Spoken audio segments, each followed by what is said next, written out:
Hello दोस्तों, उम्मीद करती हूँ आप लोग अच्छे होंगे। दोस्तों, अगर आपने हमारे चैनल को सब्सक्राइब नहीं किया है तो प्लीज़ सब्सक्राइब कर लें। सास बहू की कहानी। शिल्पा, ये कोना साफ नहीं किया क्या? यहाँ पे गंदा नज़र आ ही रहा है। शोभा देवी ने गुस्साते हुए अपनी बहू शिल्पा से कहा।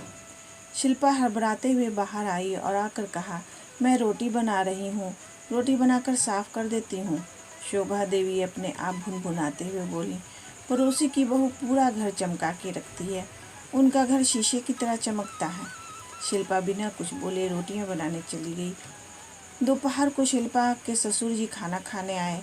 शिल्पा ने खाना दे दिया पर पानी देना भूल गई। सामने ही सासू माँ बैठी थी। ससुर जी बोले, पानी दो। सासू माँ ने तनज किया, शिल्पा, खाने के साथ पानी भी दिया जाता है? पड़ोसी की बहू खाने से पहले पानी देती है। शिल्पा बोली, जी आगे से ध्यान रखूंगी। दूसरे दिन शिल्पा का पति पंकज बाथरूम से नहाकर निकला और उसने बाथरूम को ऐसे ही गीला छोड़ दिया। शोभा देवी ने फौरन अपनी बहू शिल्पा से कहा, पंकज के निकलने के बाद कपड़े से बाथरूम की टाइल्स साफ कर दिया करो। पड़ोसी की बहू का बाथरूम हमेशा सूखा रहता है, गीले बाथरूम से परेशानी हो जाती है।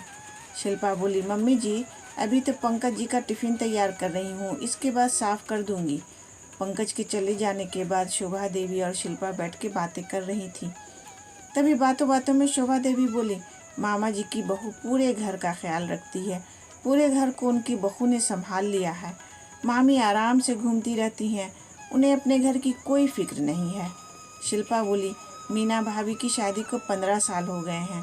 आप भी पापा जी के साथ पास वाले पार्क में चली जाया कीजिए, आपका घूमना भी होगा और पापा से 2-4 बातें भी हो जाया करेंगी। तभी शोभा देवी ने जल्दी से कहा, ना बाबा ना, मेरे बस की बात नहीं है, मेरे घुटनों में दर्द रहता है और बच्चे वहाँ खेलने आते हैं। अगर मुझे चोट वोट लग गई और मैंने बिस्तर पकड़ लिया तो फिर मेरी खिदमत कौन करेगा? मेरी किस्मत मामी जैसी थोड़ी ना है। कुछ दिन बाद शिल्पा को अपने सूट सिलवाने के लिए दर्जी के पास जाना था। उसने अपनी सासू माँ से दर्जी के पास जाने के लिए पूछा। शोभा देवी ने तपाक से कहा, अरे पड़ोसी की बहू तो खुद अपने हाथ से कपड़े सिलती है, खुद से सिलने की से कभी भी सिलकर पहना जा सकता है। शोभा ने कहा, मम्मी जी, सूट तो मैं भी सिल लेती हूँ, पर यह कपड़ा थोड़ा ज़्यादा कीमती है, इसलिए मैं इसे दर्जी से सिलवाना चाहती हूँ और मेरे पास अभी वक्त भी नहीं है।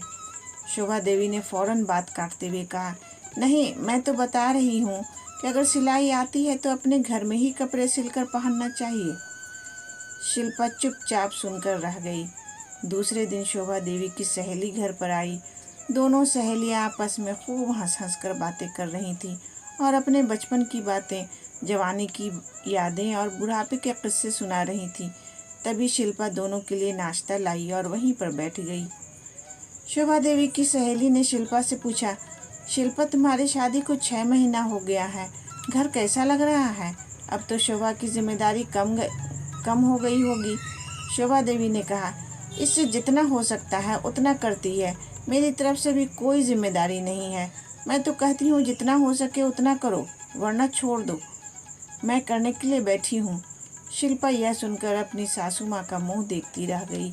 शोभा देवी की सहेली के जाने के बाद सासू माँ बोली, इसकी दोनों बहुएं बहुत ही जिम्मेदार, बहुत समझदार हैं और पूरे घर की जिम्मेदारी उसने अपने सर पर ले ली है और इसे पूरी जिम्मेदारी से आज़ाद कर दिया है।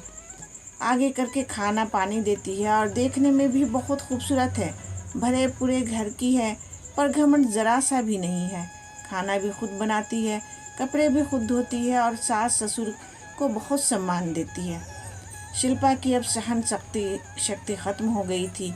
वह बोली, मम्मी जी, सबकी बहू सर्व गुण संपन्न है। आप हमेशा कहती हैं उसकी बहू यह करती है, उसकी बहू यह करती है, मामी की बहू यह करती है, चाचा जी की बहू वो करती है, पर आपकी बहू क्या करती है? आपने कभी यह देखने की कोशिश की है? सिर्फ आपकी बहू कुछ नहीं करती है, आपको सिर्फ मुझ में ही कमियां नज़र आती हैं। मैं अपनी माँ की तरह आपकी खिदमत करती हूँ, पर आपने कभी मुझे बेटी की तरह नहीं देखा। मम्मी जी, आप मुझे बेटी ना सही, कम से कम मुझे बहू तो समझ कर देखिए। मैं क्या करती हूँ, कितना करती हूँ, यह भी तो देखिए। मम्मी जी, दूर के ढोल सुहाने होते हैं, सब में कमियां होती हैं। मैंने आप की और मामी जी की फ़ोन पर बातें सुनी थी। वह अपनी बहू की कितनी बुराई कर रही थी। इस घर में आए हुए मुझे 6 महीना ही हुआ है। सीख रही हूँ, धीरे धीरे सब सीख जाऊँगी। आप प्यार से सिखा कर तो देखिए।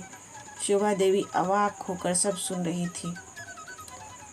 तो दोस्तों, मैं यहाँ सास को नीचा और बहू को ऊंचा नहीं दिखा रही हूँ। हमारे समाज में बहुओं की तुलना हमेशा दूसरों की बहुओं से की जाती है, जो कि यह सही नहीं है। हर घर के अलग अलग तौर तरीके होते हैं। अपने घर की बहू को घर के तौर तरीके हमें बताना चाहिए, पर अपनी बहू की तुलना किसी दूसरे की बहू से ना करें, क्योंकि हमारी बहू हमारी ही रहेगी। तो दोस्तों, उम्मीद करती हूँ ये कहानी आपको पसंद आई होगी। इस कहानी पर आपकी क्या राय है हमें कमेंट करके ज़रूर बताएं।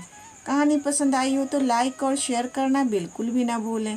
चैनल पर नए हो तो चैनल को सब्सक्राइब ज़रूर करें। कहानी पूरा सुनने के लिए आपका बहुत बहुत शुक्रिया दोस्तों।